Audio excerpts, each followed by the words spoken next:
کس مانتا تھا یا مختار کل مانتا تھا؟ صرف بشریت میں کھسا رہتا تھا اور پریشان رہتا تھا یا اس سے آگے بھی کچھ نظر آتا تھا مصطفیٰ کی شان کا، نورانیت کو؟ میرے محبوب کی شان کیا مانتا تھا کہ علم تھا نہیں تھا، اسی گورکھ دھندے میں رہتا تھا، یا ساری کائنات ما کان و ما یکون کے علم محبوب کے قدموں میں تھے؟ کیا بیان کرتا تھا شان میرے مصطفیٰ کی؟ جب ان کی ولادت کا دن آتا تھا تو منہ گھسیڑ کے بیٹھ جاتا تھا مروڑ کر، یا چہرہ کھل اٹھتا تھا آج میرے مصطفیٰ کے میلاد کا دن ہے؟ تمہارے بیٹے کی ولادت کا دن آئے تو خوشیاں مناتے تھے، جب میرے مصطفیٰ کی ولادت کا دن آتا تھا تیرے چراغ بجھ جاتے تھے یا چراغا ہوتا تھا؟ ما کنت تقول فی حق ھذا الرجل محمد، ساری زندگی مصطفیٰ کے ترانے گانے میں گزری ہے یا تنقید کرنے میں گزری ہے؟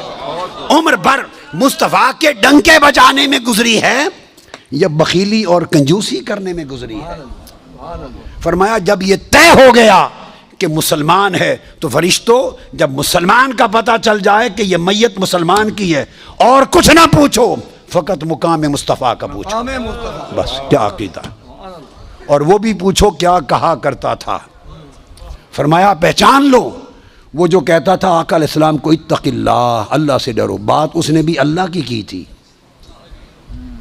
مگر یہ خبر نہیں تھی کہ کر کس کو رہا ہے۔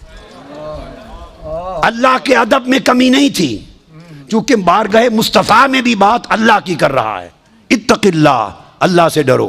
اور کس پر کہا؟ جب آقا نے فرمایا کہ میری امانت پہ شک کرتے ہو مجھ پر، میں تو وہ ہوں جس کے پاس رات اور صبح و شام آسمان کی غیب کی خبریں آتی ہیں، اور میں غیب کی آسمانی خبروں کا امین ہوں۔ جب آقا نے فرمایا آسمان کی غیبی خبروں کا امین ہوں، تو آسمانی غیبی خبروں کی بات کی تو اس کی رگ پھڑک اٹھی، اس نے کہا اتق اللہ، اللہ سے ڈرو۔ یعنی آقا علیہ السلام کے اس علم وسیع کا قائل نہیں تھا، اس علم ہماگیر، علم کل کا قائل۔ جب کہا نا کہ صبح و شام آسمانوں کی غیبی خبریں آتی ہیں، میں تو علم الہی کا امین ہوں اور تم مجھے دنیا کی امانتوں میں شک کرتے ہو، اس پر اس کی رگ توحید پھڑک اٹھی، اس کی رگ توحید پھڑک اٹھی۔ کہتا ہے حضور کو اتق اللہ، اللہ سے ڈرو، اعدل، عدل کرو۔ جب یہ کہا تو سیدنا فاروق اعظم اٹھے، عرض کی یا رسول اللہ اجازت دیں اس منافق کا سر قلم کر دوں۔ میں بخاری مسلم کی متفق علیہ حدیث سنا رہا ہوں آپ کو، متفق علیہ۔ فرمایا نہیں۔ ایک حدیث میں خالد بن ولید اٹھے، فرمایا آقا مجھے اجازت دیں اضرب عنق ھذا المنافق، میں اس منافق کی گردن قلم کر دوں۔ فرمایا نہیں، لوگ کہیں گے مسلمان کو مارتے ہیں۔ اس کی پشت میں سے ایسے لوگ پیدا ہوں گے، اور صحابہ کرام سے کہہ رہے ہیں، صحابہ سے، کہ تم اپنی نمازیں ان کی نمازوں کے مقابلے میں حقیر جانو گے۔ اتنے نمازی ہوں گے کہ تمہاری نمازیں کم لگیں گی، تو نمازوں کی کثرت ہے۔ اتنے روزے رکھیں گے تمہارے روزے کم لگیں گے، اتنی تلاوت قرآن کریں گے کہ تمہیں تلاوت قرآن کم لگے گی۔ اور عبداللہ ابن عباس فرماتے ہیں راتوں کو تہجد میں کھڑے کھڑے ان کے ہاتھ سوکھ گئے تھے، ٹہنیاں نظر آتی تھی، قیام لیل کرتے تھے۔ غیرت تھی، دین میں تعمق تھا، سختی تھی، شدت تھی، سب کچھ تھا۔ نماز، روزہ، تلاوت قرآن، نماز شریعت کی پابندی، اس کے اوپر سختی، شدت و تعمق، کچھ بھی بچا نہ سکا۔ فقط ایک بارگاہ مصطفیٰ میں سوء ادب تھا، سب کچھ تھا، ایک ادب مصطفیٰ نہ تھا۔ نماز بھی تھی، روزہ بھی تھا، حج بھی تھی، زکوٰۃ بھی تھی، قرات قرآن بھی تھی، تلاوت بھی تھی، داڑھی بھی تھی، منڈا ہوا سر بھی تھا، شلوار پہ یہ چادر بھی پنڈلی سے اوپر تھی، سب کچھ سر سے پاؤں تک پورا نمونہ تھا شریعت کا۔ صرف ایک چیز نہ تھی، حیاء رسول نہ تھا، ادب رسول نہ تھا، بارگاہ مصطفیٰ کی پہچان نہ تھی، مقام مصطفیٰ کا شعور نہ تھا۔ وہ حضور سے کرتا ہے، اور پھر حدیث کے لفظ ہیں، وہ پھر پشت کر کے حضور کی طرف چل پڑا۔ پشت، حدیث بخاری کے لفظ ہیں، پشت کر کے چل پڑا۔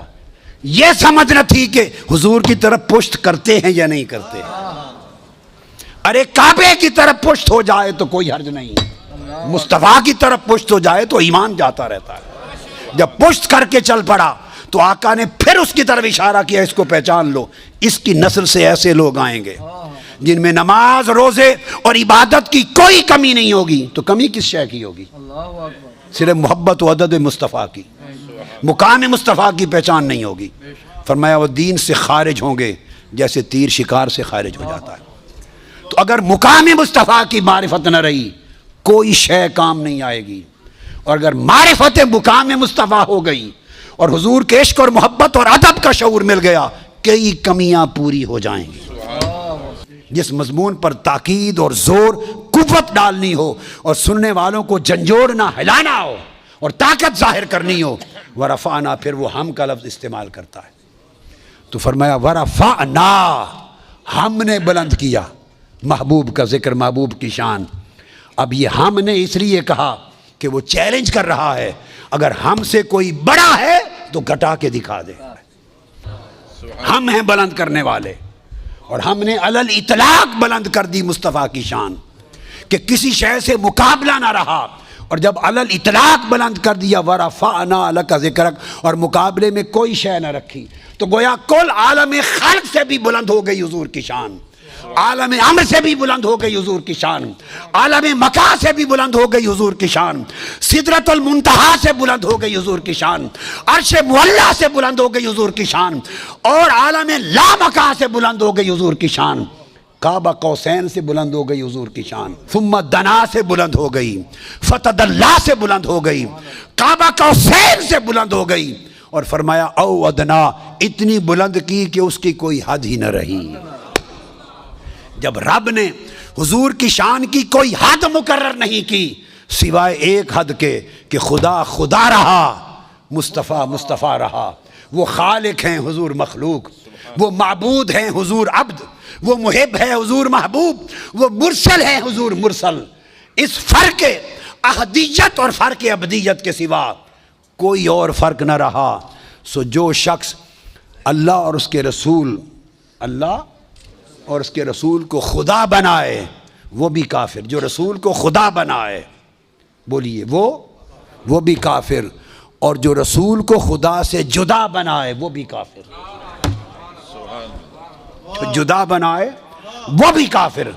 رب نے او ادنا کہہ کے حدیں اڑا دیں اور فرمایا کہ علی الاطلاق شان بلند ہے۔ لوگو بس حضور کو خدا نہ جانو، حضور کو خدا نہ جانو، پر خدا سے جدا بھی نہ جانو۔ یہ عقیدہ صحیح ہے۔ جتنی چاہو شانیں بلند کر لو، آپ اور ہم، ہمارے ذہن، ہماری زبانیں، شانیں، تذکرے، الفاظ ختم ہو جائیں تب بھی حضور کی شان سے کم رہیں گے۔ ہم نے کیا بڑھانا ہے؟ بڑھا تو صرف خدا سکتا ہے، امتی حضور کی شان کو نہیں بڑھا سکتا، وہ پہلے اتنی بلند ہے۔ نیچے ہونے والا جو نیچے ہو وہ اوپر والے کو کیا بڑھائے گا؟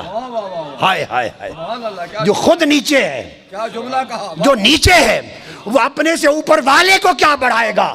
ارے اس کی تو دماغ، فہم، علم، ذکر، بیان بھی نہیں پہنچتا اس بلندی پر جس پر پہلے مصطفیٰ ہیں۔ ہم نے کیا بڑھانا ہے؟ بڑھایا اس نے ہے، اور جس کو خدا بڑھا دے اسے کوئی گھٹا نہیں سکتا۔ لہذا مقام مصطفیٰ کا معنی یہ ہے کہ تم ذات خدا سے نہ جدا ہو نہ خدا ہو، اللہ ہی کو معلوم ہے کیا جانیے کیا ہو۔ اس طرح آقا علیہ السلام کے عشق، محبت، ادب، تعظیم، توقیر کے تعلق میں اور مقام مصطفیٰ کی معرفت میں اس طرح جڑ جاؤ، دنیا اور آخرت میں ہر جگہ خیر ہوگی۔ اس عقیدے میں کمزوری رہ گئی، کوئی شے قبول نہیں ہوگی، ہر شے خوارج کی طرح رد کر دی جائے گی۔ اللہ رب العزت ہماری اس مجلس کو قبول کرے اور ہمیں حضور کے ترانے گانے میں، حضور کے ترانے اور نغمے الاپنے میں زندگی گزرے، اور قبر میں بھی جائیں تو حضور کے نغمے الاپیں، اور قیامت کے دن بھی حضور کے نغمے الاپیں۔ اللہ پاک اس شان کے ساتھ ہمیں عقیدے کی اچھائی عطا کرے۔ وما علینا الا البلاغ۔